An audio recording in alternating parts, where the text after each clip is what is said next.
مجلس ملی فرانسه کنفرانس چشمانداز ایران در سال 2019 با حضور رئیس جمهور برگزیده مقاومت. Merci. Pour ce qui me concerne, je suis né en France. J'ai toujours voté. J'ai toujours connu la démocratie, la liberté. Mais peut-être que la pire des choses aurait été que je considère que, au motif que je vis en France, ce qui se passe ailleurs ne m'intéresse pas ou m'intéresse peu. Et je crains que parfois, chez certains Français, ce soit le cas. Et que, loin de chez nous, à plusieurs heures de vol, un régime parmi les plus cruels du monde, qui fait à peine l'objet de quelques images à la télé, soit finalement une préoccupation secondaire. Et donc je fais partie, à contrario, de ceux qui considèrent que mon rôle de représentant du peuple consiste à dire que dans le monde, il y a encore des régimes dont l'intelligence peine même à imaginer ce qu'elle peut commettre sur son propre peuple. Et le temps où je resterai député français, j'en consacrerai une partie, non seulement à dénoncer ce qui se passe, mais à dire combien cette grande nation qui est la France doit, par son message de solidarité, faire perdurer l'espoir chez celles et ceux qui se mobilisent. Alors, Madame la Présidente, Mesdames et Messieurs les membres du Conseil national, moi je veux vous dire combien cette année 2018, je l'ai observée avec un œil particulier, parce que j'ai vu, comme l'a rappelé tout à l'heure André Chassaigne, tous ces mouvements sociaux, ces initiatives de contestation du régime qui ont été plus importantes que jamais en 2018. En France, mais en Iran. Et à cet égard, je voudrais saluer le rôle éminemment courageux des femmes qui, en Iran, au péril de leur vie, sont descendues dans la rue pour dire combien elles aspiraient pour elles-mêmes et pour leur peuple à une liberté dont elles ont été privées. Je veux rendre hommage à cette jeunesse d'Iran qui aussi, au péril de sa vie, utilise les réseaux sociaux pour lancer au monde des appels au secours qui, je le crois, aujourd'hui commencent à être entendus. J'en veux pour preuve, et j'y vois un signe d'espoir, ce que l'Union européenne a imposé le 5 janvier, et je veux parler ici des sanctions aux services iraniens de renseignement et à 2 de leurs responsables. Je crois que cette décision, si symbolique soit-elle, a un sens. D'abord, elle a été prise à l'unanimité des États membres. Elle intervient alors que les Pays-Bas ont accusé pour la première fois Téhéran d'être impliqué dans le meurtre de 2 dissidents sur le sol néerlandais en 2015 et en 2017. Sur la base d'informations émanant des services de renseignement de plusieurs pays européens, l'Union européenne aujourd'hui dit ouvertement qu'il est très probable, c'est le terme qu'elle emploie je crois, que l'Iran ait été impliqué dans des meurtres et des complots sur le territoire européen. C'est un signe lorsque un pays qui est à la tête et qui a instauré un tel régime commence à porter le combat ailleurs, vers d'autres qui se situent ici sur le sol européen. Le ministère français des Affaires étrangères s'est félicité des mesures prises par Bruxelles, jugeant les services de renseignement iraniens responsables, notamment de l'organisation du projet d'attentat qui a été déjoué le 30 juin 2018 à Villepinte contre un rassemblement du Conseil national de la résistance iranienne. Et peut-être à cet égard avons-nous échappé au pire. Le ministre des Affaires étrangères, Jean-Yves Le Drian, a dit, je le cite, « L'attentat déjoué à Villepinte confirme la nécessité d'une approche exigeante dans nos relations avec l'Iran. » Alors, la question est de savoir quel est le sens que nous accordons à ce terme exigeant. Mais je peux dire ici que le CPID fait sienne cette nécessité d'approche exigeante.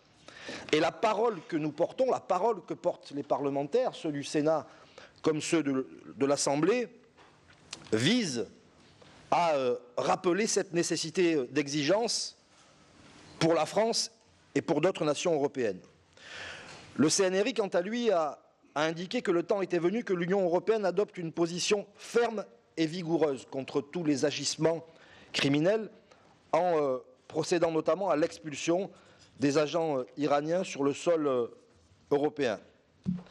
On voit bien qu'aujourd'hui, le régime utilise des diplomates dans la phase et dans les phases préopérationnelles ou opérationnelles qui précèdent des attentats terroristes.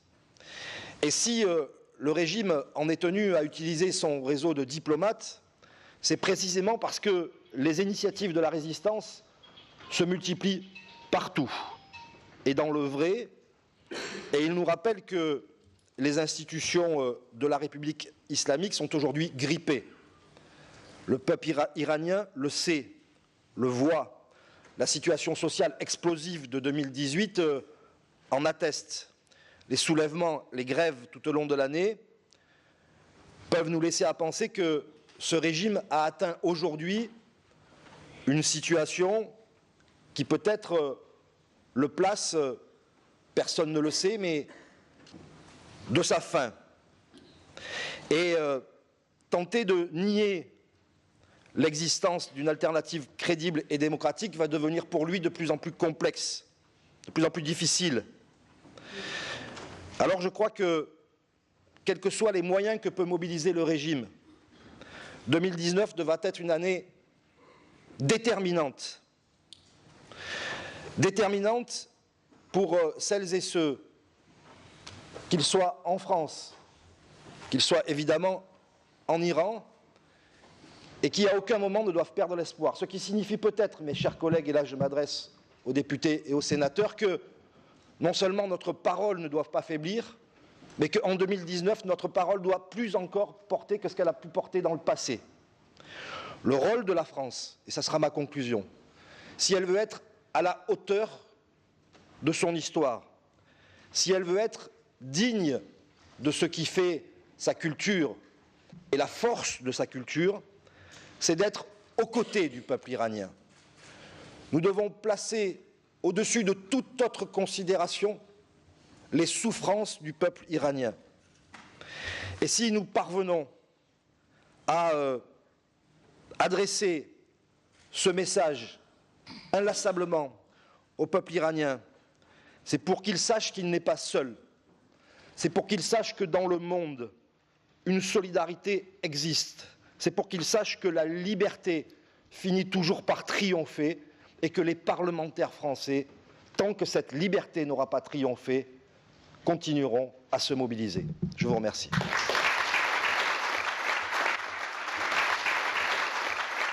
Madame la Présidente, bien sûr, c'est pour nous un véritable honneur que d'être à vos côtés aujourd'hui. Je voudrais aussi saluer la présence d'Ingrid Betancourt. Vous faites partie de ces femmes qui sont pour nous des modèles, par le combat que vous avez porté et par la discrétion avec laquelle aujourd'hui vous continuez d'incarner un certain nombre de combats, dont celui que nous mettons en lumière ici à l'Assemblée. Merci pour ce que vous avez fait et merci pour ce que vous êtes.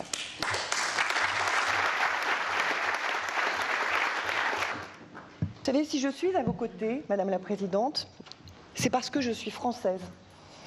Ici, à l'Assemblée, je suis dans une opposition, je suis UDI, le parti de Simone Veil, et je suis dans cette opposition constructive, certes, mais je peux dire à l'Assemblée nationale et dans l'ensemble des institutions françaises ce que je pense, je peux défendre les valeurs que j'incarne dans une totale liberté. Et je sais que c'est précieux parce que je mesure à vivre ce que vit l'opposition dans cet tyran totalitaire, autoritaire. Je mesure la chance que nous avons d'évoluer dans cette société aujourd'hui. Et puis, je suis là aussi parce que je suis une femme et que je sais aussi combien être une femme dans un certain nombre de pays et dans l'Iran totalitaire est une souffrance, est une mise en danger supplémentaire. C'est pour moi si précieux que je souhaite mettre à votre disposition et à la disposition de votre équipe ici, en France et en Europe, eh bien, mettre mon énergie, mon engagement à votre disposition. Et là, je veux saluer l'ensemble de ceux qui vous entourent, qui sont présents à l'Assemblée nationale et au Sénat, plus que nous. Matin, midi et soir, ils sont à nos côtés et nous rappellent les enjeux de ce combat, et je veux les saluer. Et là où je dis qu'il y a une véritable cohérence dans votre combat, c'est que j'ai été parlementaire européenne de 2009 à 2014, et ils étaient déjà au Parlement européen, matin, midi et soir. Bravo pour ce sens de l'engagement.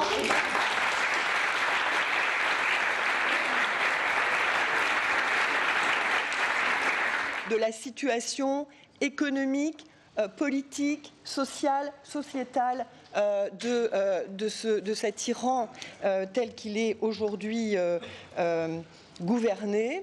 Ce que je mesure aujourd'hui, c'est que petit à petit, ce gouvernement